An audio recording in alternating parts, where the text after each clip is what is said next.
आदरणीय मंत्री अनिल देशमुख, हिंदी बोलोगे ना? वेद के अध्यक्ष आदरणीय पारेख जी, विलास जी, सभी सम्मान्य पदाधिकारीगण और उपस्थित भाई और बहन, आज का मुख्य तत्व विषय जो है नागपुर की विजन, यही है। मेरे मन में प्रश्न है कि नागपुर का संबंध विदर्भ के साथ है, विदर्भ का महाराष्ट्र के साथ है और महाराष्ट्र का देश के साथ है। पर मैं अपने ज्यादा से ज्यादा सीमित नागपुर तक ही रखना चाहूंगा, क्योंकि इस शहर में हम सब की भावनाएं जुड़ी हुई हैं और ये शहर हिंदुस्तान का सबसे अच्छा शहर बने, ये हम सबके मन की भावना है। जो वेद का योगदान है वो बहुत बड़ा है। 1998 में विलास कारे और गोविंद दादा, जब मैं मंत्री था तब टाटा कंसल्टेंसी के हिदायत उनको लेकर मुझे मिले थे और पहली बार वेद ने ही ये मिहान प्रोजेक्ट की फर्स्ट आइडिया उस समय मुझे दी थी और उसके जन्मदाता है। 98 में मुझे मिलने के बाद बापू करंदीकर एमआईडीसी के सीईओ थे, उनको मैंने बुलाया और उनके साथ इनकी मीटिंग कराई थी। उन्होंने उस समय उस बात को उतना समझ नहीं पाया, पर 1999 में जब मैं मंत्री था तब सिडको को नोडल एजेंसी करके अपॉइंट करने का निर्णय हमारे बीजेपी शिवसेना सरकार में हुआ था। अब आज 15 साल हुए हैं और 15 साल के बाद आज मिहान प्रकल्प की जो स्थिति है, जो हमारी अपेक्षा थी, उसके अनुसार उसकी उतनी प्रगति नहीं हुई है। हम ये उम्मीद कर रहे थे कि ये प्रकल्प 3, साढ़े 3, 4 साल में पूरा होगा और स्वाभाविक रूप से ये प्रकल्प जो है इसको पूरा करना, इसमें इंटरनेशनल एयरपोर्ट है, कार्गो और पैसेंजर हब है। कार्गो के बारे में आपने जो कहा वो सही है। कंटेनर कारपोरेशन जो है इसका डिपो आज हमारे शहर में है, पर अभी तो मुझे ऐसा लगता है, जब मैं ऊपर से सोचता हूं तो मिहान में भी अब कंटेनर कारपोरेशन को ले जाने के बजाय उसको बोरखेड़ी के आगे ले जाना चाहिए, ऐसा मुझे लगता है, क्योंकि मिहान में भी अभी जगह बहुत कम है। और मैं टर्मिनल लगते वो शहर में आ जाएंगे ऐसा लगता है। बोरखेड़ी के अलावा और वर्धा तक जा सकते, क्योंकि नागपुर का एक्सपेंशन बहुत बड़ा हो रहा है और हमारी यह विशेषता यह रही है कि हमारा कोई भी डेवलपमेंट प्लान 30 साल के पहले मंजूर नहीं होता। तो जब हम प्लानिंग करते हैं तो अच्छा प्लानिंग करते हैं, फिर वो प्लानिंग करके जब तक वो मंजूरी के लिए जाता है तो 30 साल चले जाते हैं, तब तक यहाँ डेवलपमेंट हो जाती है और फिर हम लोग एक एक डेवलपमेंट होने के बाद उसको रेगुलराइज करने का काम, हमको चुनाव लड़ना है, हमको वोट चाहिए, तो हम एक एक प्लानिंग में हुई बात को कैंसिल करने के लिए ताकत लगाते हैं और फिर केस टू केस हमारा काम क्लियर होता है। तो केस टू केस भी क्यों क्लियर होता है, ये भी आपको इसके पीछे भी सस्पेंस पता ही है। तो अब स्थिति ऐसी है कि मिहान में अगर ये अंदर आएगा तो मिहान में भी कंजेशन होगा। अगर हवाई जहाज से मैं जब हेलीकॉप्टर से जाता हूं तो मैं बार बार देखता हूं तो मुझे फील आ रहा कि ये अगर थोड़ा सा हमारे लिए आज ये जगह भी नागपुर से और आगे डेवलपमेंट की जो रिंग रोड बना है उसके और 8-10 किलोमीटर आगे जाना चाहिए। इंडियन ऑयल और भारत पेट्रोलियम को मिहान ने नोटिस दी है, पर जो प्लानिंग हुआ इतना बड़ा गैस टर्मिनल है पेट्रोल डीजल का, पर पार्किंग की कोई व्यवस्था नहीं और इसलिए हमारे नेशनल हाईवे पर लाइन से गाड़ियां खड़ी होती है और गाड़ियां खड़ी होने के कारण काफी लोगों को तकलीफ होती है। तो इंडियन ऑयल और भारत पेट्रोलियम को भी निकालकर बोरखेड़ी के आगे ले जाना चाहिए, ताकि उसके कारण यहाँ का कंजेशन दूर होगा और वो जगह मिहान में मिलनी चाहिए। मिहान में जो 4 बातें इंपॉर्टेंट है, उसमें आईटी कंपनी के बारे में ऐसा है कि मिहान में अभी तक के बीच में 15 रुपये यूनिट इलेक्ट्रिसिटी पड़ती थी, क्योंकि बिजली भी मिहान में जनरेटर पर जनरेट करनी पड़ती थी। अभी विवाद चल रहा है क्योंकि उस समय जो बिजली के साथ जो मनोज जायसवाल जी का प्रोजेक्ट था उसने रेट कोट कर लिए, उनको एग्जम्पशंस मिल गए, पर अब उनकी बिजली का रेट इतना सस्ता है कि वो वायबल नहीं है, वो उनके लिए वायबल नहीं है और वो बाहर बेच भी नहीं सकते। तो लगभग वो यूनिट अभी वैसे 20,000 करोड़ के हमारी कैपिटल इन्वेस्टमेंट के पावर प्रोजेक्ट विदर्भ में लगभग एमपी अकाउंट में चले गए हैं। वो भी प्रोजेक्ट की हालत लगभग वैसी है क्योंकि उसका निर्णय प्रैक्टिकल लेवल पर नहीं हुआ और इसलिए पावर सेक्टर के लिए बहुत बड़ी समस्या। बिहार में पावर जितनी चाहिए उतनी 1.5 मेगावाट अगर ये भी प्रोजेक्ट बंद हुआ तो जो कमिट किया गया उस रेट से कहां से आएगी, ये भी प्रश्न है। म्यान के बारे में, पुनर्वसन के बारे में सुप्रीम कोर्ट में केस चल रही है, उसका भी प्रॉब्लम जो है, जो जिस प्रकार से चल रहा था उसको टर्मिनेट किया गया है और टर्मिनेशन के बाद अभी वो केस सुप्रीम कोर्ट में है, मुझे मालूम नहीं उसका कब निर्णय लगेगा, पर बाय एंड लार्ज पुनर्वसन का काम वैसे ही लटका हुआ है। अनेक दिनों से जो हमारे यहाँ के जो किसान हैं अनेक बार आंदोलन कर रहे हैं और स्वाभाविक रूप से उनका भी प्रश्न सॉल्व नहीं हुआ। मुझे याद है कि एक बार आरसी सिन्हा ने मुझे कहा था कि ये बोइंग कंपनी वापस जा रही है। उन्होंने टाटा को काम कंस्ट्रक्शन का दिया था, तब चंद्रशेखर बावन को वहाँ किसानों का आंदोलन उन्होंने काम बंद किया। तो मैंने उनको सबको बुलाया और अतुल शिरोडकर जो रिटॉक्स किए उनको कहा कि आप कुछ भी करो 10 लाख रुपए इस किसान को दे दो, और उन्हें अपने पास से 10 लाख रुपए दिए। तब वो किसान ने जगह दी और 30 तारीख के पहले काम शुरू करना था, काम शुरू हुआ। तब अतुल शिरोडकर का भी बैंड बजा हमारे यहाँ सबने मिलकर बजा दिया और वो भी उसके सब काम बंद पड़े हैं, वो भी दिवाला पिटने की स्थिति में आए। जो मिहान में आता है वो दिवाला पिटने की स्थिति में जा रहा है। ये योगायोग होगा, इसके पीछे कोई कारण नहीं होगा, पर स्थिति ऐसी हो गई कि दुर्भाग्यवश हम लोग इन्वेस्टमेंट करने वाले लोगों के लिए कम से कम वो काम कर सके, ऐसा एटमॉस्फेयर न होने के कारण वहाँ की स्थिति अच्छी नहीं है। ये जो मनोज जायसवाल जी के साथ वो अच्छा नहीं है, यानी उनके साथ अन्याय हो रहा है। अब ये पावर के एग्रीमेंट के बारे में मैं अजय मेहता जी से कुछ दिन पहले मेरी बातचीत हुई, मैंने उनको ऐसे ही घर पर बुलाया था कि विदर्भ की पावर प्रोजेक्ट की चिंता के लिए। तो मैंने उनको कहा कि तुम मरने वाले हो, गवर्नमेंट पावर जनरेशन कंपनी मरने वाली पक्का है, और उन्होंने कसम खाई है कि हम मरने के पहले 101 लोगों को लेकर पहले मारेंगे और फिर हम मरेंगे। इसलिए वो उस दिशा में उनका प्रयत्न अच्छी दिशा में चल रहा है, और इसलिए जो विदर्भ कितनी पावर प्रोजेक्ट वाले हैं उनका अभी बैंड बाजा लगभग बज चुका है, और आखिर में ये सब बैंड बाजा बजे के फाइनल बैंड बाजा फिर डिस्ट्रीब्यूशन कंपनी का बचेगा, क्योंकि फिर वो भी खत्म हो जाएगी। तब उसके पहले वो इन सब कंपनियों का भविष्य आगे रहना है। ये बड़े अच्छे पिक्चर आप लगाते कि भाई ये कोल माइंस वगैरह है, तो थोड़ा मेरा सुझाव है कि यहाँ ऑब्स्टेकल्स क्या है। देखो, ये दोनों बाजू से डफरी बजाने वाला काम नहीं हो सकता।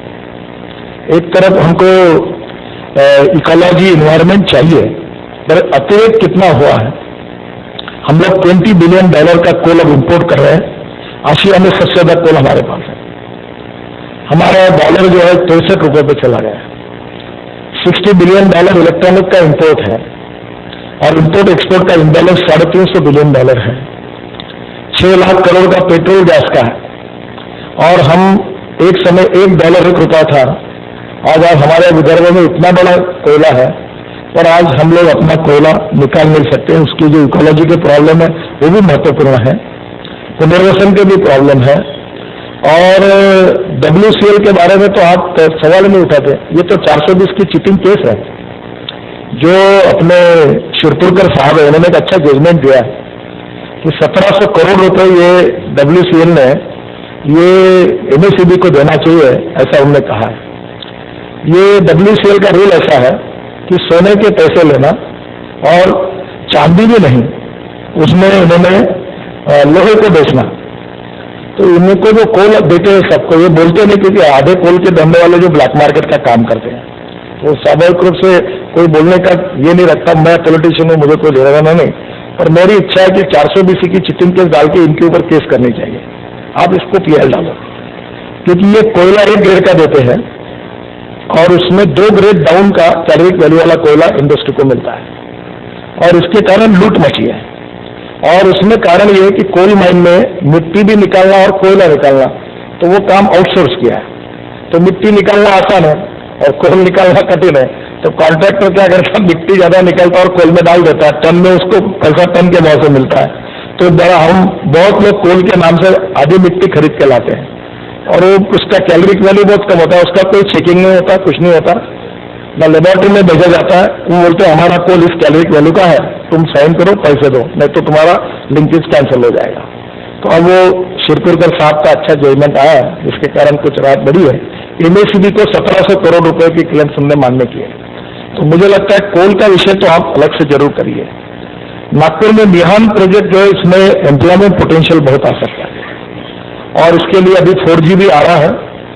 तो नागपुर के मिहान प्रोजेक्ट में ट्रांसपोर्ट यानी कार्गो और पैसेंजर हब में इंटरनेशनल एयरपोर्ट, ये दोनों चीजें अगर शुरू हो जाएगी तो बहुत बड़ा एम्प्लॉयमेंट पोटेंशियल नागपुर में आएगा। हम सब लोग मिलकर इसका जरूर फॉलोअप करेंगे। मैं आपके प्लेटफॉर्म का उपयोग सरकार को क्रिटिसाइज करने के लिए यूज करना नहीं चाहता, इसलिए मैं बहुत सी बातों को यहाँ बोलना नहीं चाहता। तो ये कहीं ना कहीं सरकार किसी का भी हो, जब तक यहाँ बैल को जैसे तुतारी नहीं लगती, तब तक सरकार में तुतारी जब तक नहीं लगती, तब तक कोई ब्यूरोक्रेसी वगैरह कोई काम नहीं करती। इसलिए एक तो व्यवस्था से काम कराओ, नहीं तो व्यवस्था को उखाड़ कर फेंक दो। दो में से एक करने से ही काम होता है, नहीं तो नहीं होता। तो ये मैं इस विषय में थोड़ा सा राइट विंग माओइस्ट नहीं हूं पर मैं चाहता हूं कि जो व्यवस्था नहीं होती उसको उखाड़ कर फेंकना है, क्योंकि सरकार में निर्णय नहीं होते। शरद पवार जैसे व्यक्ति ने कहा कि कोई लखवा मारा है कि हाथ को साइन क्यों नहीं होती, तो वो कभी कभी ऐसा लगता है लखवा मारा होगा, क्योंकि हमारे NIT के भी ऐसे अनेक प्रोजेक्ट्स हैं जो कोई सैंक्शन होते नहीं आते और इनको अधिकार नहीं है। मैं इनको टीका टिप्पणी इनके ऊपर अध्यक्ष के ऊपर नहीं कर रहा हूं, क्योंकि इनके विचारों का कोई रोल ही नहीं है। ये अंडर इनकी प्रिंसिपल सेक्रेटरी लेवल के अधिकारी होने के बाद इनके प्रपोजल की स्क्रूटनी अंडर सेक्रेटरी करता है मंत्रालय में, फिर उसका डेप्यूटी सेक्रेटरी, ज्वाइंट सेक्रेटरी, और फिर इनके प्रपोजल सेक्रेटरी के पास जाता है। फिर साइन आजकल होने का प्रॉब्लम अनिल देशमुख जो कि मालूम है, मुझे मालूम, कोई प्रपोजल पे साइन नहीं होती, तो वो ऐसे प्रपोजल पड़े हुए हैं। 30 साल से हमारे अनेक प्रपोजल जो पेंडिंग काम पड़े, जो पब्लिक इंटरेस्ट के हैं, उसको आप ढूंढकर उसके ऊपर PL डालिए। और महानगर पालिका क्या होगा, NIT का होगा, कोई भी होगा, हम रूलिंग पार्टी है, जिला परिषद, हमारे यहाँ भी डालिए। जिसके जिसके काम में होते, मैं तो समझता हूँ कि ये PL डालने से कहीं ना कहीं रिलीफ मिलता होगा, कोई भी मार्ग से मिले, और ये करना चाहिए। 4G का सेंटर जो है वो मौदा में काम शुरू हुआ है। मुकेश अंबानी जी से मैंने कहा कि भाई आप एक काम करिए, इसमें जो एम्प्लॉयमेंट मिलेगी नागपुर और नागपुर जिले को मिलनी चाहिए, उन्होंने मान्य किया है और वो ट्रेनिंग सेंटर भी खोल रहे हैं। तो 2000 सॉफ्टवेयर इंजीनियर्स और 2000 प्रोफेशनल टेक्निकल, 4000 लोगों को मौदा में निश्चित रूप से काम मिल सकता है। और कम से कम ये एम्प्लॉयमेंट ही हमारी सबसे बड़ी समस्या है। जैसे पावर ग्रिड हुआ, वैसे गैस ग्रिड की बात आपने की, वो अच्छी है। और गुजरात पेट्रोकेमिकल कॉर्पोरेशन की जो लाइन है वो वर्धा के पास से जा रही है और दूसरी लाइन गोंदिया के पास से जा रही है। और स्वाभाविक रूप से अगर हमारे यहाँ ये इसके बारे में जो कल जाके हमको LPG भी यही मिलेगा तो बहुत बड़ा फायदा होगा। निश्चित रूप से एक अच्छा नया विषय है, मैं इसका फॉलोअप करूंगा। जहाँ तक हमारे यहाँ ट्रांसपोर्ट की बात है, ये अच्छी बात हुई है कि केंद्र सरकार ने भी हमारे मेट्रो के लिए क्लियरेंस दिया है और महाराष्ट्र के भी कैबिनेट ने दिया है। अब NIT इसके ऊपर काम कर रही है। इसका केवल टाइम पीरियड कोई अगर निश्चित होगा तो इसके रिजल्ट मिलेंगे, नहीं तो मियान जैसे 15 साल होगा तो ये अभी भी जो मेट्रो के रिजर्वेशन है वहाँ घर बने हुए हैं और घर बनने के कारण उनको मेट्रो के स्टेशन और पिलर लेना कठिनाई है। अब इसके बाद और लेट होगा तो और डेवलपमेंट होगी, तो ये निश्चित रूप से अच्छी बात है। जहाँ तक नागपुर शहर का प्रश्न है, उसमें मुझे लगता है कि इम्पोर्टेंट चीज जो है वो सबसे बड़ी कि नागपुर ये सेंटर स्टेज पर है, 0 माइल है और इसलिए नेशनल हाईवे और हमारे एविएशन का सेंटर भी नागपुर है और रेलवे का भी दिल्ली, मद्रास और मुंबई, कलकत्ता का सेंटर है। तो जो लॉजिस्टिक पॉलिसी की बात आपने कही, तो गुजरात में बहुत अच्छा सजेशन है और हम स्वाभाविक रूप से अभी अमरावती रोड पर काफी गोडाउन्स आ रहे हैं और मुझे ऐसा लगता है कि लॉजिस्टिक पॉलिसी अगर स्टेट गवर्नमेंट में आती है और ये नागपुर को एक एडवांटेज होगा।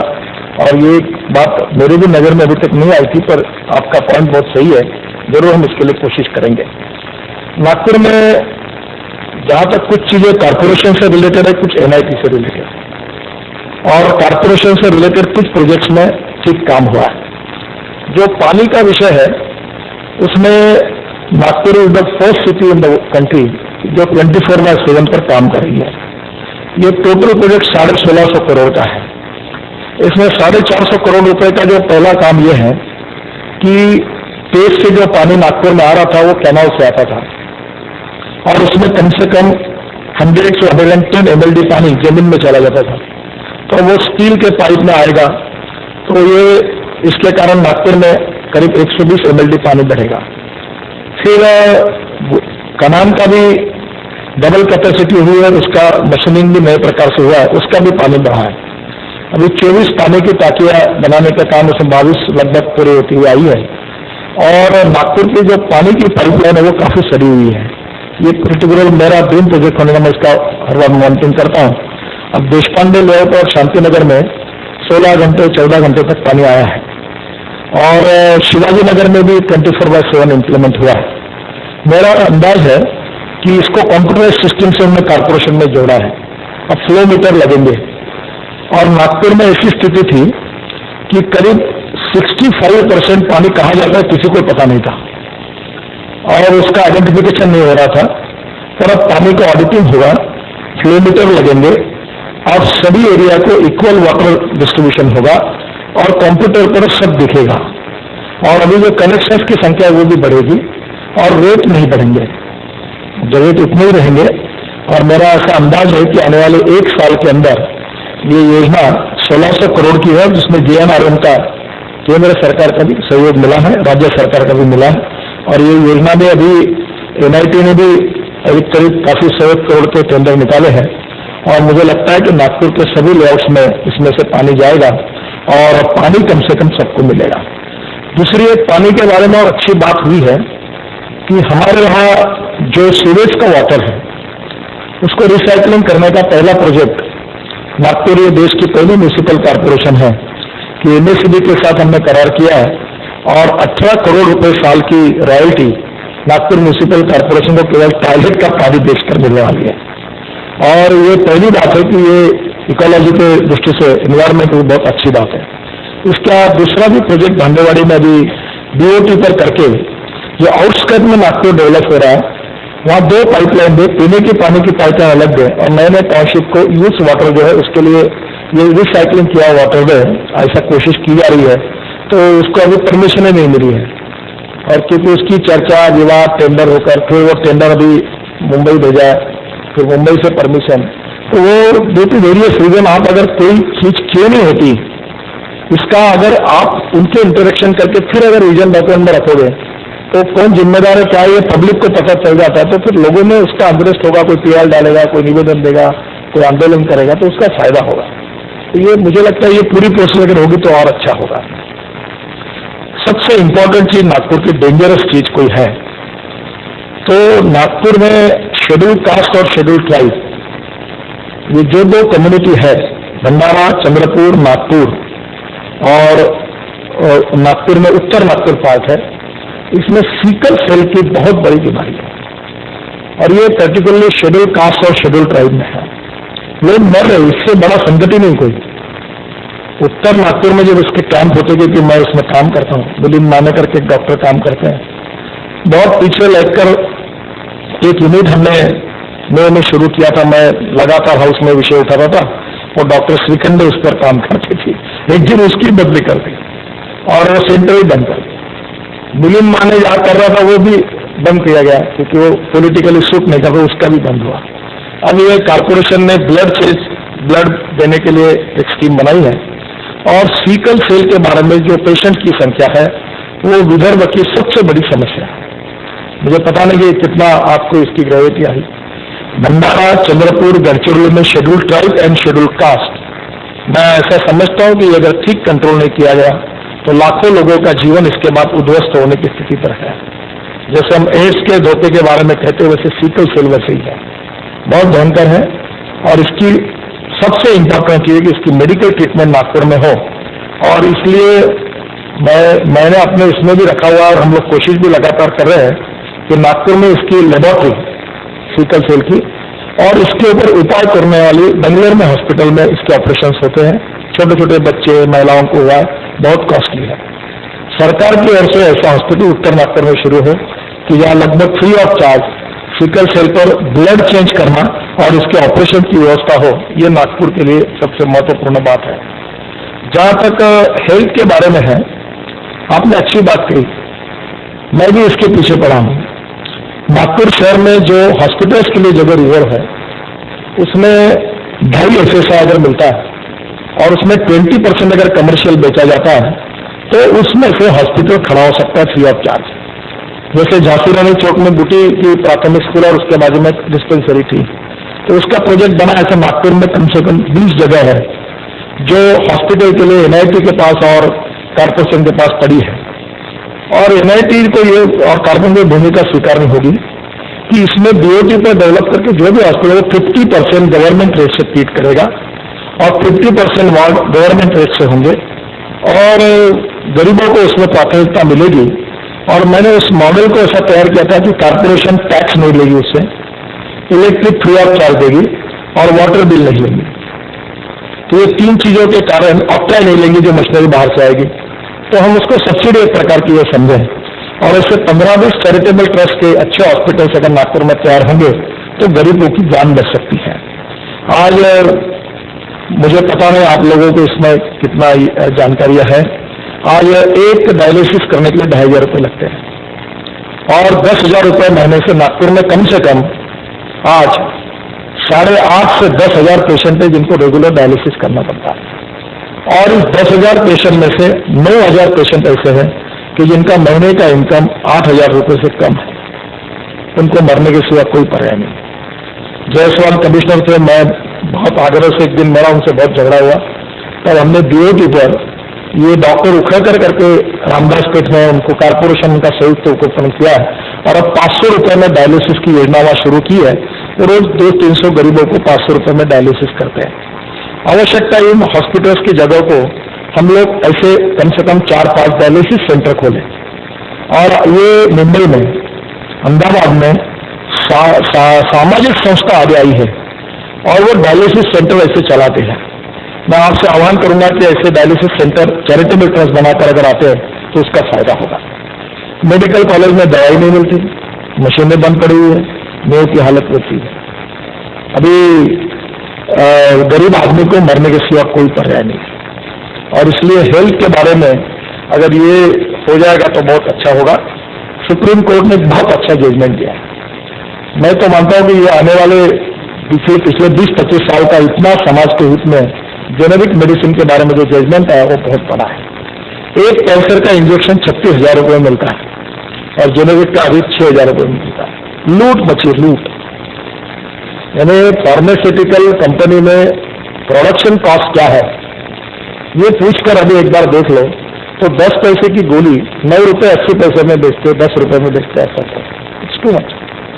और इसलिए अभी जेनेरिक मेडिसिन जो है इसके लिए आप कोई कंसेशन देकर अगर नागपुर को स्पेशल इकोनॉमिक जोन में फैक्ट्री आती है और टैक्स एग्जम्पशन के कारण वो बाहर एक्सपोर्ट करते समय अपने रेट से करें, पर यहाँ देते समय रिजनेबल रेट में दे, तो ये भी एक प्रोजेक्ट है जिससे बहुत बड़ा फायदा हो सकता है। इंपॉर्टेंट चीज जो है हाउसिंग की, अभी नागपुर में दुर्भाग्य है, हम लोग जिम्मेदार है इसके लिए।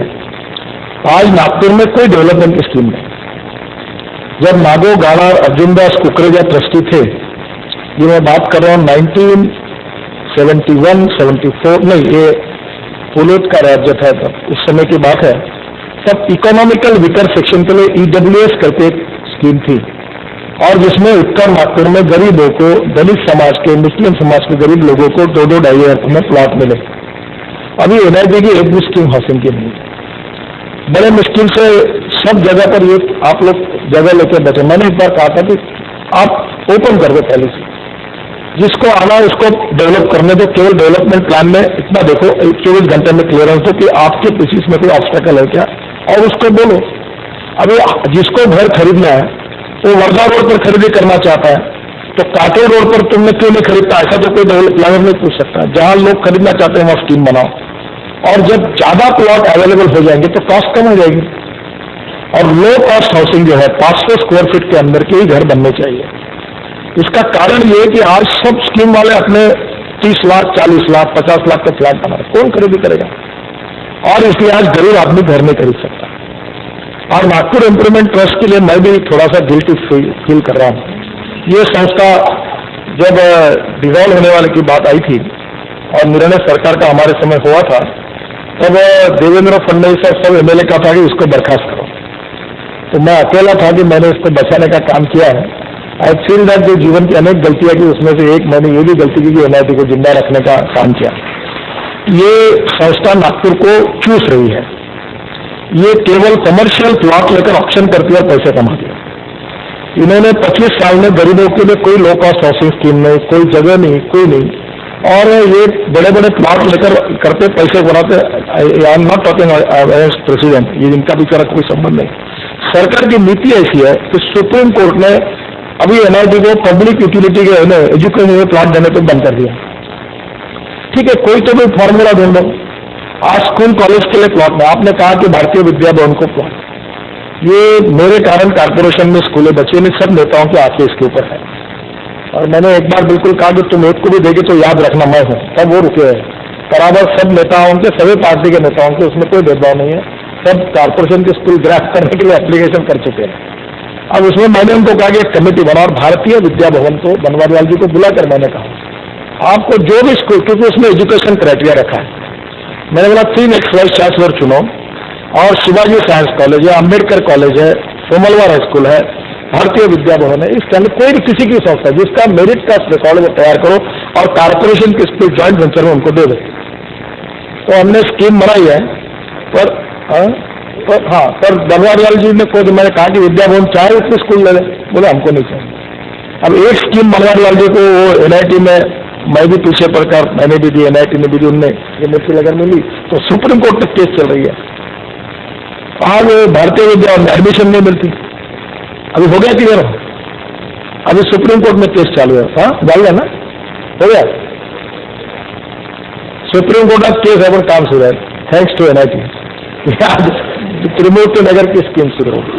तो यहाँ कैसा है कि ये मानसिकता ही है कि कोई काम करो बोलता ही नहीं, जो आता है बोलता काम बंद करो। फिर बाकी रहे तो इकोलॉजी और नहीं तो जुडिशरी है, उनके खिलाफ बोलो तो कंटेम्प्ट होता है। कभी कभी आप पूछते हो में 10-10 साल जो बंद किए हैं, जो प्रोजेक्ट स्टे किए, जिसका नुकसान कितना हुआ, उसके ऊपर एक पीआई कोर्ट पे भी डालो ना। देखो सभी को ये अनिल साहब बैठे यहाँ, जो निर्णय करना है करो, पर 10-10 साल 15-15 साल फाइल पे बैठना, जैसे सरकारी अधिकारी बैठते हैं, वैसे कोर्ट का बैठना भी जस्टिफाइड नहीं है। आपको कोई भी निर्णय करो ना, किसी भी बाजू में करो, माइम खोलो कोर्ट में स्टे, घटाना करो कोर्ट में स्टे, विड्रॉ करो, मैंने कहा गोसीखुर्द धर्म पूरा करो, गडकरी वहां है लेकिन गडकरी इंसिस्टिंग गोसीखुर्द पूरा हो, क्योंकि वो कॉन्ट्रैक्टर के साथ उनके संबंध है, इसलिए वो कहते कि गोसीखुर्द पूरा करो। अब ये नेशनल मीडिया में चलता है, कौन तुम्हारे लिए काम करेगा? अरे एक 373 करोड़ का प्रोजेक्ट 15,000 करोड़ का हुआ, 373 करोड़ का प्रोजेक्ट 15,000 करोड़ का, आपका कौन नहीं बोलता ये पैसा किसका है और इससे कितना पानी आता है, क्यों किसान आत्महत्या करते हैं? और मुझे ऐसा लगता है कि जब सबसे इंपॉर्टेंट चीज है, आप लोग बहुत अच्छे हैं, बहुत जितने विद्वान लोग यहाँ आए हुए हैं, पर आपके भरोसे कोई चुनाव में जीत सकता है क्योंकि मैं माफी मांगता हूँ, मुझे आपसे वोट चाहिए क्योंकि आप वोटिंग के लिए नहीं जाते। हम जो चमके हैं नागपुर में, वो हम लोग झोपड़पट्टी में इधर उधर सब जगह जो है ना, एक पाव डटा गर्मी हटा वाला मार्ग है। अब इतने इंटेलेक्चुअल सब्जेक्ट पर अभी हाल नहीं भरा, पर मैं कहीं भी जाऊँ, पार्टी में जाऊँ, कलन्ना जाऊँ, तो कहीं भी गडकरी आया बोलते 2,000 लोग आते, 200-400 आते, टीप आते, तो फर्क नहीं पड़ता, जिंदाबाद के नारे लगाते, वो वोट देते। और आपका वोटिंग के लिए जाने के लिए आप हमको मार्गदर्शन जरूर करते हैं, what is happening to this country, what is going on, what is happening to this country. छोड़ दो, तुम क्या कर रहे हो? वोटिंग तो करो, कांग्रेस को करो, कोई भी पार्टी करो। तो हवाई जहाज में बैठकर अनिल देशमुख बोला, मैं बोलो देखो this is a very nice idea, you should. अरे तुम क्या करो, आप बताओ वोटिंग किया क्या नहीं किया? ये पहले तुम वेद में करो, let them vote for any political party, I am not insisting that this is for Nitin Gadkari और mister Rao, it's for BJP और कांग्रेस और NCP. They should vote. Political consciousness and response is very important. और ये इसमें अच्छे अच्छे बातों में फिर कोई करेगा नहीं, लड़ेगा नहीं कोई, क्योंकि लड़ने वाला भी जैसे फिरती जंगल की बात की. अब तुम्हारे लिए शेषन ने बहुत बड़े हीरो है, शेषन का नाम कहा तो बड़ा पूछते हो. अब शेषन ने जितना सत्यानाश किया ये कायदा बनाकर, मैं एक को पूछा हूं, जैसे टक्कर रहता है ना पूरा, एक भी बाल नहीं दिखता. अब मुझे अथॉरिटी मिली क्योंकि मैं हजारों घंटे हेलीकॉप्टर से घुमाऊं विदर्भ, और मैं नीचे से देखते रहता हूं, एक झान नहीं दिखता, एक झान, एक पेड़ नहीं है, पर जंगल है. तो बोलते मुझे रिकॉर्ड में जाए. अच्छा, ऐसे विचित्र है. हम टाइगर कैपिटल बनाएंगे, आप बोलते टूरिस्ट को लाओ. नरेश गोयल को बोला, मैंने बोला मैं तुमको जो बोलो गांव में पैकेज में देता हूं. सब आने के लिए तैयार है, फॉरेनर्स तैयार है, बाहर के लोग आने चलते हैं. वो 20% फॉरेस्ट दिखाएंगे, वो DFA बोलता 20% फॉरेस्ट दिखाएंगे. गाड़ियों का रिस्ट्रिक्शन डाल दिया, रिसोर्ट बनाने नहीं होता. फिर जहां जमीन है वहां रिसोर्ट नहीं. आप वर्ल्ड में जाओ, मसेमारा में जाओ, कहीं भी जाओ, टोक्यो में, जापान में इतना इकोलॉजी और इन्वायरमेंट है. वो जो एयरपोर्ट है, वो समुद्र के पास ऐसे बना हुआ है. तुम यहाँ हेलीपैड नहीं बना दो, एयरपोर्ट मत बनाओ, रिसोर्ट मत बनाओ, रेस्टोरेंट भी मत बनाओ, तो फॉरेनर क्या आवाज आएगा क्या? वहां क्या करते हैं?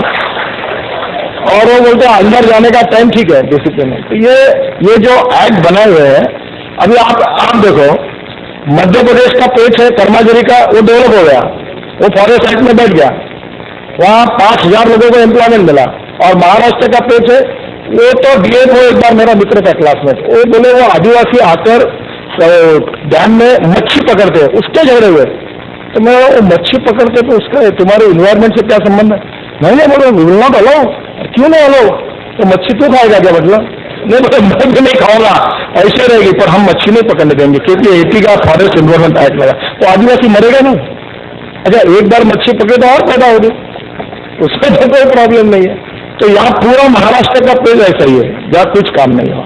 मैं बोलूँगा तो पहली बात आपने जो कहा टूरिज्म में कि हम लोग टाइगर कैपिटल बनाए, नागपुर से 2.5 घंटा अंतर पर 350 टाइगर है, तो उसके लिए इंटीग्रेटेड प्लानिंग अनिल देशमुख जी अभी उनका अच्छा है, कोई भी पार्टी की सरकार है वो मंत्री पद के बनना है.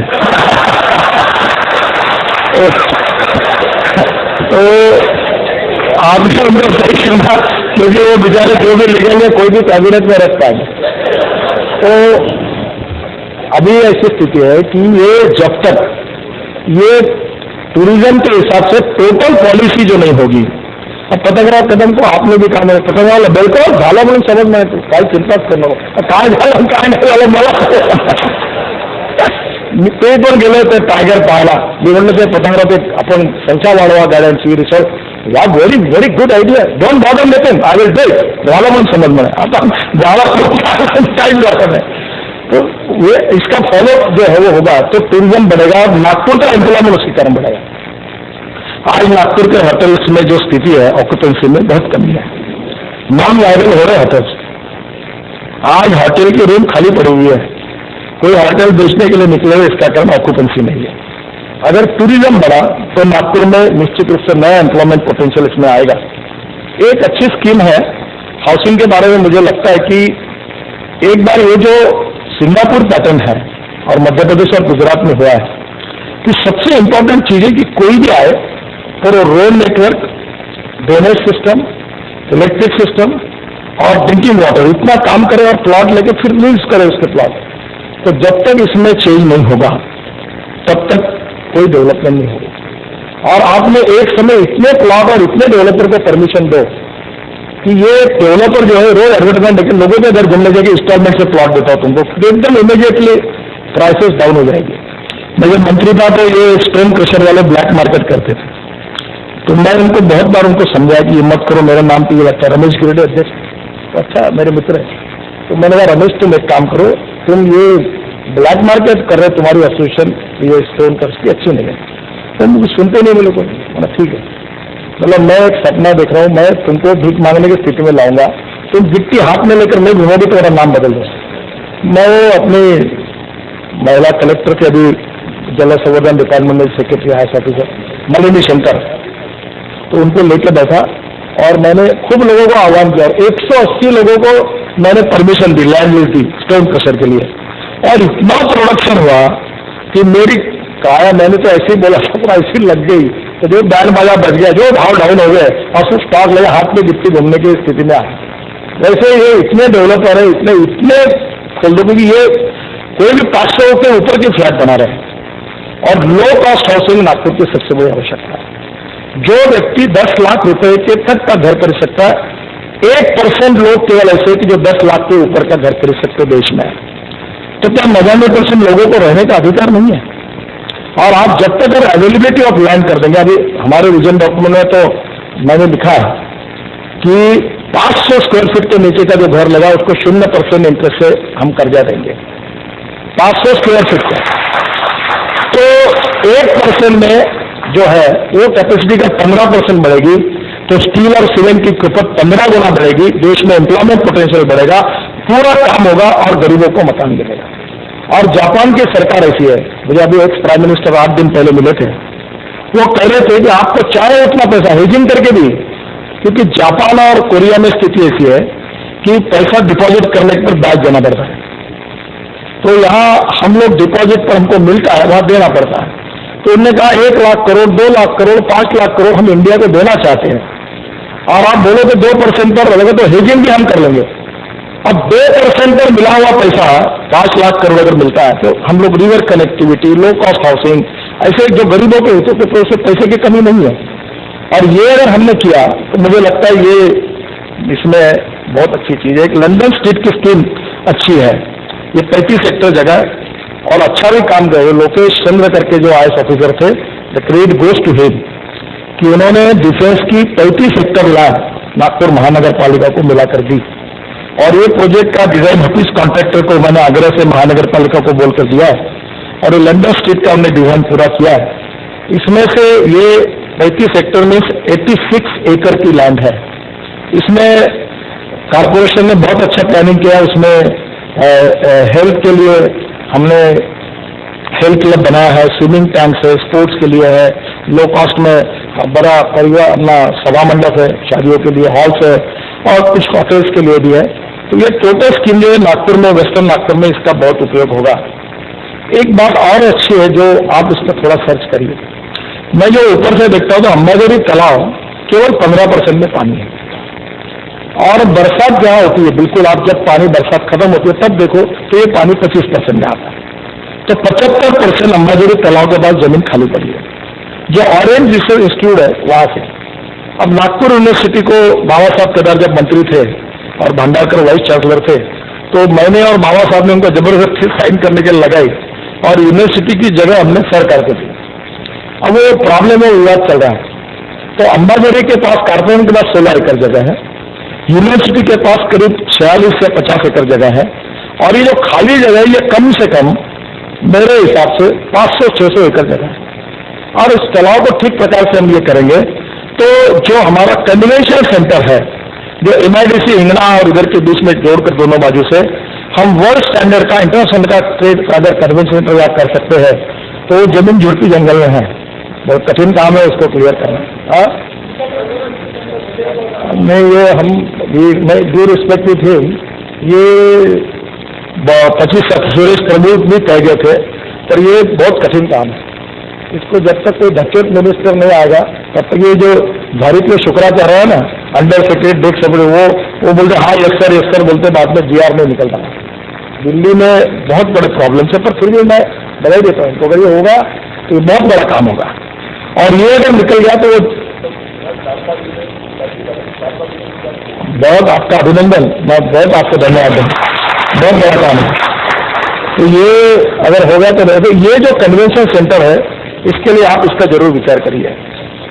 नागपुर में एक हमारे जैसे महाराष्ट्र में विदर्भ पिछड़ा हुआ है, वैसे नागपुर में हमारा पूर्व उत्तर जो लोहे के पुल के मार्ग तो तुम सोचते नहीं क्या तुम्हारे आपके वेद के विजन में कोई हमारा भी रखो ना कोई, क्या हम भी छोड़ के इधर है सिविल लाइन में? केवल सिविल लाइन वालों के लिए विजन मत बनाइए नागपुर के, हमारा सोचो कुछ। मेरे घर के मैं कभी कभी बोलता हूँ, कोई IAS ऑफिसर को मैंने बोला कि मैं आपको एक ही प्रार्थना है, बुधवार के दिन मेरा खाना खाने के लिए आओ, आ ही नहीं सकते। अगर हम तबीयत भी सीरियस होगी तो हमारे यहाँ एम्बुलेंस भी नहीं आ सकती। नागपुर में 1 लाख बस्ती के पीछे बाजार होने चाहिए, और नागपुर में मटन और मच्छी के लिए एयर कंडीशन बाजार होने चाहिए। अभी हमारे यहाँ नागनदी के पास एक मच्छी बाजार मंजूर किया था, हो गया कोर्ट में, वो मुख्यमंत्री ने स्टे दे दिया। अभी खुले मार्केट में 6-6 इंच का कीचड़ है, वो शिफ्ट करने की बात है। सुनील केदार कोशिश कर रहे हैं, हमने उसको पूरी मदद की, अच्छा काम है कि वे सब लोग वहां जाए, तो यहाँ आंदोलन खड़ा हो गया। अब वहां बरसात में आप कभी जाओगे तो 1-1 फीट तक का कीचड़ है, बाहर से गया, बहुत तकलीफ है। अब वहां बाजार रखने में कोई मतलब नहीं है, कोई स्टैंड भी लेना पड़ेगा। अब वो बाजार वहां से फिर वहां जिद है कि यही चलाएंगे। अब वो तयमला में ले जा रखे क्योंकि वहां पार्किंग नहीं है, कचरा होता है, गंदगी फैलती है।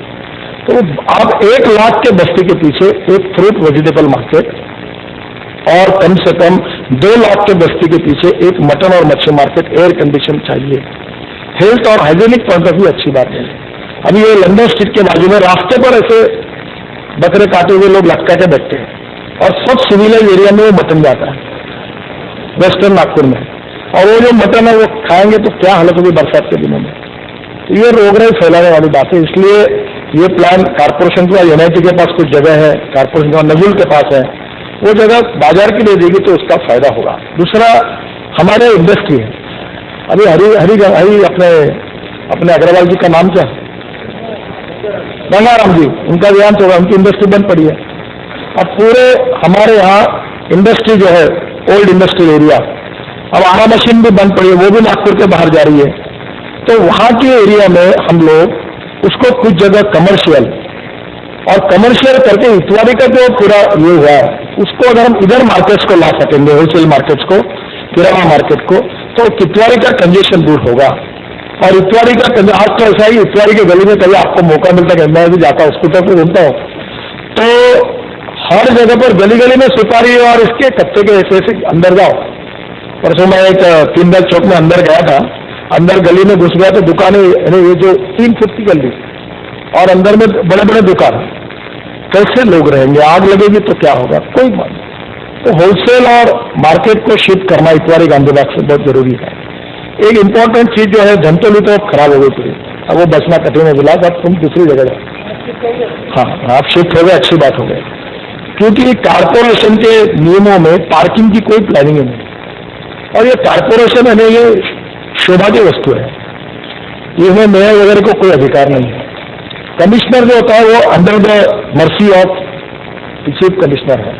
और यहाँ हमारे नागपुर में ऐसा कि कमिश्नर ने काम नहीं करना चाहिए, ऐसा आग्रह साइन नहीं कर रहा, नहीं टेंडर में निकला तो भी साइन नहीं करना, काम क्यों कर रहे हो, why are you doing work, legal work भी मत करो, ऐसा तो बेचारे डरे हुए रहते हैं। एक तो कमिश्नर बेचारा रोते हुए गया था, जब मुझे मिला आखिर में तो आंखों में आंसू आते गया, मेरे भगवान तेरा कल्याण करे, तू औरंगाबाद करा जाए अच्छी बात। तो कभी ये जो एटमॉस्फेयर है, जो नियमों का काम है, वो होना चाहिए। और इसलिए आप लोग जब समझोगे, मेरा बिल्कुल आक्षेप नहीं है, अगर महानगर पालिका के खिलाफ बोलना तो डट के बोलो, एनआईटी के खिलाफ बोलना तो जो पब्लिक इंटरेस्ट है उसके साथ हमारी कमिटमेंट है, किसी को फेवर करने का कारण नहीं। पर काम क्यों नहीं हो रही है आपको उस समय ध्यान में आएगा जब आप वहां जाओगे। एक पार्किंग के बारे में बहुत बड़ा प्रॉब्लम हमारे पूरे डेवलपमेंट प्लान में नागपुर में, ये मंगल कार्यालय के लिए कोई डेवलपमेंट प्लान में नाम ही लिखा नहीं। अभी गीता मंदिर में भी शादी होती तो वो रोड पार्क हो गया। अब जो रोड पर आते शादियां होते रात को, और ये होता दिल्ली में मैंने देखा, अभी पालम के पीछे में कल मैं एक शादी में गया था, और इतना बड़ा पार्किंग था अंदर में, 100 एकड़ पर पूरा एयरपोर्ट को लगकर एक जगह 3 शादियां हो रही थी। अब नागपुर में अंडरग्राउंड पार्किंग करना चाहिए। यशवंत स्टेडियम को मैंने सोचा था, सुझाव दिया, यशवंत स्टेडियम को तोड़ दो और जमीन के अंदर 3-4 मजले अंदर जाओ। आप जब सिंगापुर जाओगे, हांगकांग जाओगे, हांगकांग में एक रेलवे है, उसके पीछे अंदर में एक रेलवे, इसके अंदर में एक रेलवे, और होटल्स 20-20 मजले अंदर में अंडरग्राउंड आते सिंगापुर में है। अब हमारे यहाँ तो बरडी में तो कठिन जगह नहीं है, तो हम लोग ये कहीं ना कहीं अंडरग्राउंड पार्किंग करेंगे, बरडी की पूरी तो व्यवस्था होगी। अब एनआईटी ने अच्छा काम किया, वेराइटी के बाजू में पार्किंग किया। बरडी मेन रोड पर तो अभी वो वॉकिंग रोड बन गया, वहां कोई ट्रैफिक ही जा नहीं सकता। तो कहीं ना कहीं पार्किंग के बारे में भी, अब रामदास पेट वाले रोड की हालत जो है, लोकमत से लेकर, वो ऐसी हालत हो गई, चलना मुश्किल हो गया। तो पार्किंग ये इम्पोर्टेंट है। और एक चीज और अच्छी है जो ट्रांसपोर्ट के बारे में है। नागपुर शहर में शहर बस वाहतूक एसटी चला रही है, शिवाजीराव मोगे नहीं है। उन्होंने एक बार तंबी दी, जब परिवहन मंत्री थे नागपुर में, तुम अभी लेते रहो क्या करें। तो उस समय ये नागपुर की बस परिवहन सेवा उन्होंने हैंडओवर की, महानगर पालिका तुम्हारी जिम्मेदारी है। हमारे आने के पहले एक टेंडर निकला और हम लोग रूलिंग पार्टी बनने के पहले एक को दे दिया, वो आई है स्टार बस कंपनी। अब वो स्टार बस कंपनी ये मजबूरी में आई है, पर आखिर ऐसा उनका प्रॉब्लम है, उनको 44 करोड़ रुपए दिए नहीं, क्योंकि शहर बस वाहतूक को जो कंसेशन मिलते थे वो सब्सिडी उनको सरकार देती थी। अब वो जो एज से ऊपर होते विद्यार्थी उनके पास थे उनकी सब्सिडी देते नहीं, वो इकोनॉमिकली नॉन वायबल हो गया। वो ILFS के चेयरमैन मुझे मिलने के लिए आए और उन्होंने मुझे कहा कि अभी तक 25 करोड़ हमने इसमें दबाए। तो my only problem is Nitin ji, जिस दिन मैं ये बंद करूंगा तो आप मुझे माँ बहन की गालियां दोगे, मैं तुमसे डरता हूँ क्योंकि वो बहुत गालियां खा चुके हैं। तो बोले only thing you give me permission to close my bus service. तो मैंने कहा आप क्लोज करोगे तो हमारे लोग कहाँ जाएंगे, पार्टी से बर्डी आना तो 500 रुपये लगेंगे, 200 रुपये लगेंगे। तो आज इसको वायबल बनाने के लिए इसमें जो शहर बस वाहतूक के लिए कलेक्टर और NIT ने शहर बस वाहतूक करके जो जगह दी है ST को, वो ST बोलते जगह हमारी हो गई। अब वो डेपो की जगह थी सिटी बस सर्विस के लिए, रूरल के लिए अलग डेपो है, और वो जगह ST वाले देने के लिए तैयार नहीं बोलते, हमारी मालकी की जगह हम नागपुर बस कारकुन देंगे नहीं। हमारे वैरायटी चौक में रोड पर लोग खड़े हैं, पर मोर भवन के अंदर अभी मुश्किल से 2-3 थांबे कोई दिए उन्होंने, अंदर गाड़ियां नहीं लगा आपको। अब ये बस सर्विस शहर बस है, मोर भवन में तुम्हारा बस स्टॉप नहीं आने देते हैं, इसमें किया जाए कि जो NIT ने और कलेक्टर ने नागपुर बस सर्विस के लिए पब्लिक की जगह दी, वो महानगर पालिका को ट्रांसफर करो। और अब उसको गाड़ी धोने के लिए जगह नहीं, पार्किंग के लिए जगह नहीं, कुछ नहीं, और बसेस आएंगी, रियलमी का लोग काज फोड़ते हैं। तो कभी ना कभी छोटे छोटे प्रॉब्लम से इसका ट्रांसपोर्ट का प्रॉब्लम है। नागपुर में साइकिल रिक्शा चलाते हैं, मेरा एक सपना है कि ऐसी स्कीम तैयार करके, मैंने रिक्शा जो नागपुर में दिखता है वो मेरी ब्रेन चाइल्ड है, तो पावर ऑपरेटेड साइकिल रिक्शा तैयार किया है। और मैं आदमी में आदमी को खींचना तो बहुत अमानवीय है। हम जब रिक्शा में बैठते थे तो तिलक पिटले के चढ़ाव पर वो बेचारा आदमी धक्के उठाता था और वो आगे हम लोग जाते थे, इतना दुखी देखकर। तो एक बात मैंने अपने विजन में रखी है कि नागपुर में साइकिल रिक्शा बंद करके इलेक्ट्रिक ऑपरेटेड रिक्शा को नागपुर में कन्वर्ट करें और उसको मीटर लगा दें, ताकि नागपुर में कम से कम इलेक्ट्रिक सबसे सस्ती है, तो उसमें कम से कम एक अच्छा काम हो सकता है। अभी महानगर पालिका बचत गट को कुछ टैक्सी दे रही है और वो टेलीफोन पर टैक्सी मिलेगी, तो वो भी आगे अच्छी बात है। ट्रांसपोर्ट जोन NIT के चेयरमैन बैठे, ये मनु कुमार श्रीवास्तव जब थे तब उत्तर नागपुर में ट्रांसपोर्ट जोन बना। अब उस जोन में कल्पना ये थी कि ये जो ट्रांसपोर्ट वाले रोड पर गाड़ियां खड़े करते हैं ये सब एक जगह जाए। मुझे पता नहीं व्हाट द रीजन इज, पर मनु कुमार श्रीवास्तव के समय उसका काम दिया गया, कहाँ लटका हुआ पता नहीं, वो अभी तक ट्रांसपोर्ट जोन आ गया। और इसलिए नागपुर के मेन रोड पर सब ट्रक रास्ते में खड़ी रहती है और मेंटेनेंस भी करते हैं, मैकेनिक भी आते हैं और वहां रहते। नागपुर में भी नया रिंग रोड बना है। मेरा NIT से भी अनुरोध है कि नए रोड पर ट्रांसपोर्ट के अगर 4-5 जोन तैयार किए हुए और नागपुर में ट्रक अगर नहीं रहेंगे, वो बाहर के बाहर रहेंगे, तो नागपुर में एक्सीडेंट नहीं होंगे। और दूसरी बात, हमारे इसमें रोड पर ये जो आज समस्या है वो नहीं होगी।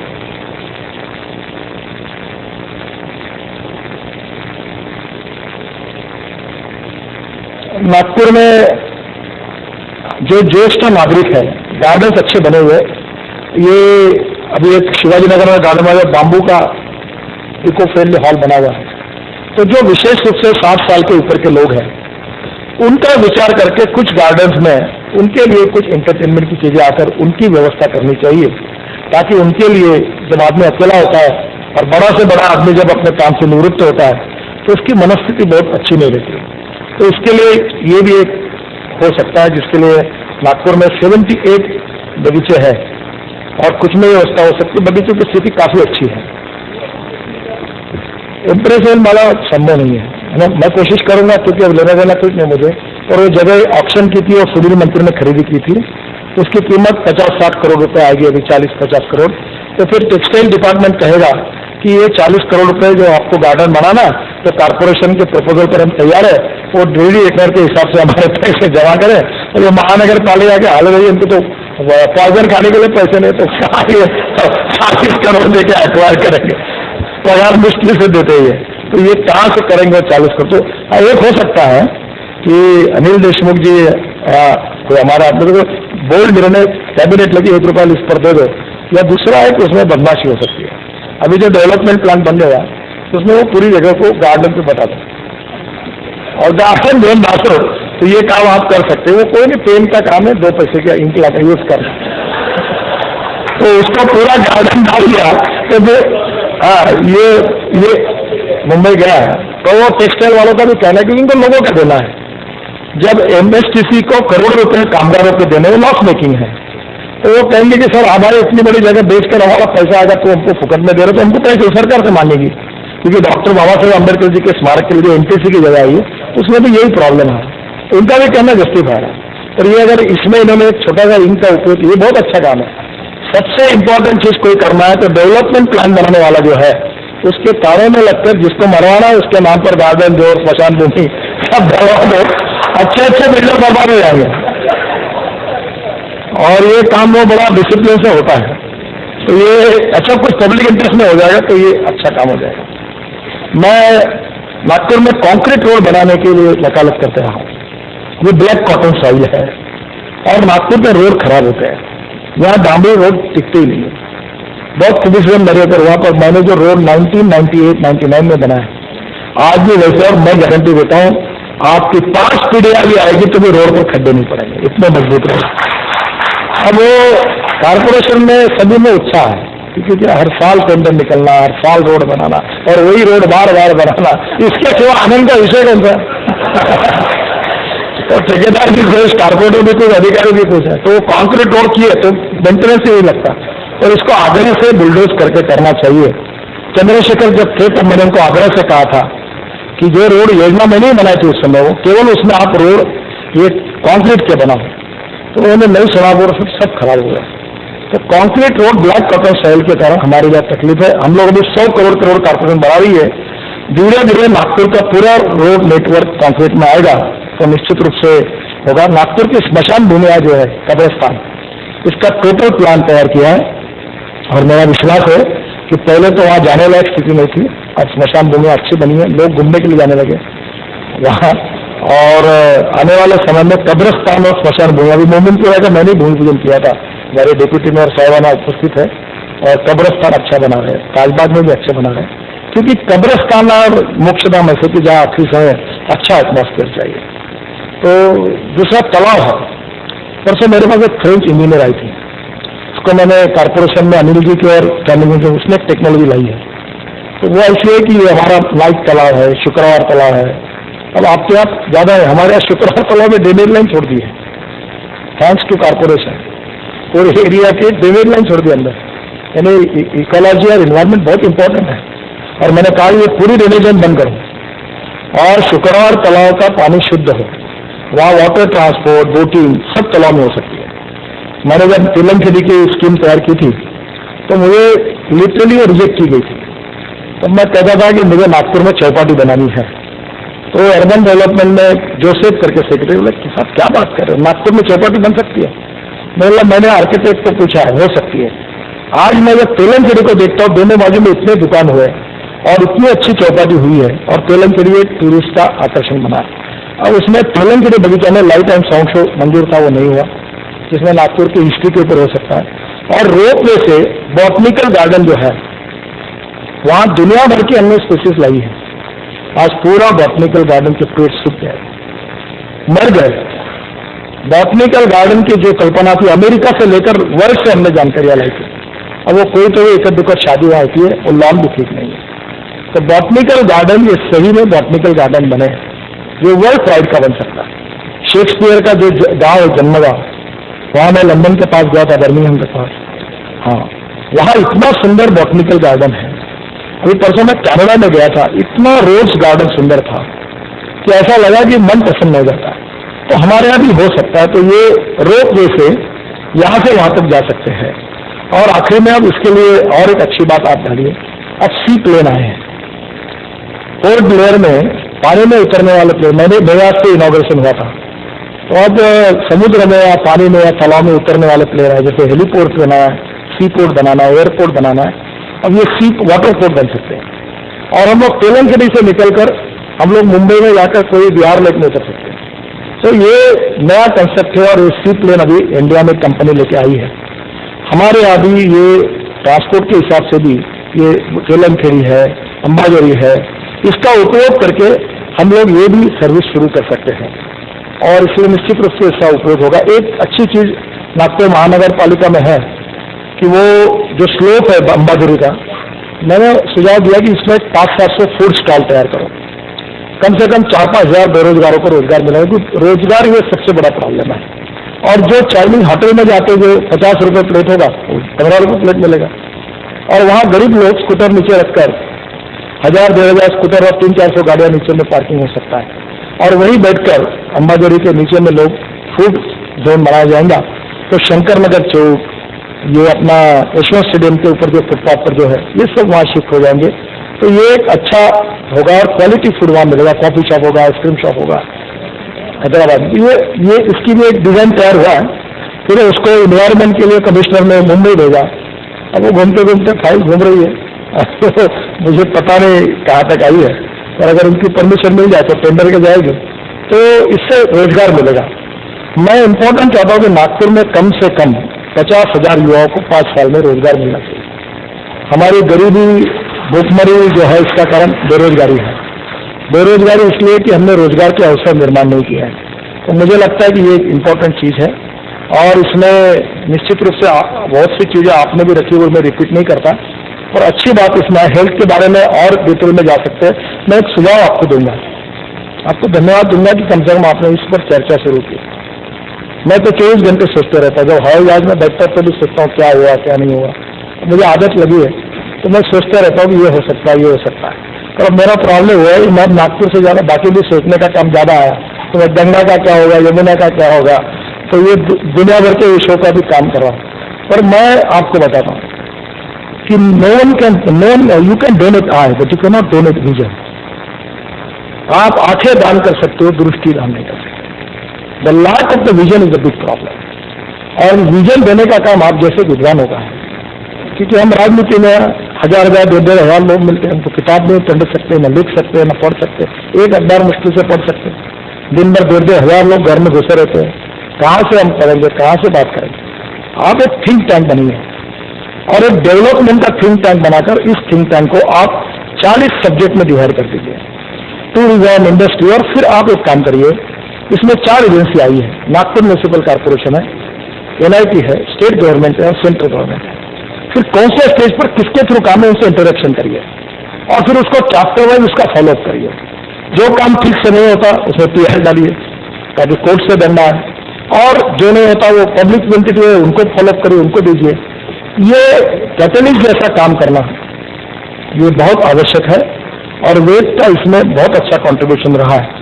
आपका इंटरेक्शन अगर सिस्टम के साथ होगा तो ये आपने आज विजुअलाइज किया, प्लान तैयार किया, पर विजुअलाइज जो प्लान किया उसमें उनका कहना क्या है समझकर, उसको अगर आप उसकी अड़चनों को समझकर कुछ बातों को पक्का करेंगे और फिर उसका अलग अलग लेवल पर फॉलोअप करोगे तो प्रोग्रेस एंड डेवलपमेंट का चक्र और 3 गुना 4 गुना स्पीड से बढ़ेगा। जनता का भी कल्याण होगा और नागपुर की जनता को भी बहुत अच्छा फायदा होगा। मैं आपके इस आयोजन में आपको बहुत बहुत अभिनंदन करता हूँ, क्योंकि विचार भिन्नता से ज्यादा विचार शून्यता ये प्रॉब्लम है। चाहे कोई भी पार्टी के हो, हमारे भी सब कारपोरेटर है, जिला परिषद, महापालिका हमारी भी है, पर यहाँ विचार कोई करता नहीं और लोग भी विचार करने वालों को चुन कर देते, ये सच में है। ये इंटेलेक्चुअल एक्टिविटी बहुत इंपॉर्टेंट है, ये चलनी चाहिए। पॉलिटिक्स में इसका फायदा थोड़ा कम ज्यादा होता है, पर आप आपका काम करते रहिए और लोगों को कहते रहिए, बताते रहिए। कम से कम इससे 5-10% भी लोगों ने स्वीकार किया और उसके कारण अगर परिवर्तन होगा तो that will be also great contribution for the city, for the village. मैं आपको बहुत बहुत धन्यवाद देता हूँ। नमस्कार।